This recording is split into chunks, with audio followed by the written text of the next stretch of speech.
In a sleepy town, a shy night librarian trains stars to hum lullabies that drift through windows like silver pollen.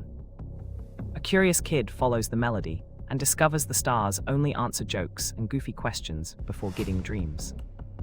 Parents giggle as the librarian negotiates bedtime treaties with yawns, turning sleepy sighs into brave little snooze adventures. Together they ride a comic coaster to the moonlit market, trading flashlights for plush planets that whispered gentle courage. Back home, everyone sleeps deeper, knowing laughter can unlock the door to dreamland without a single bedtime battle.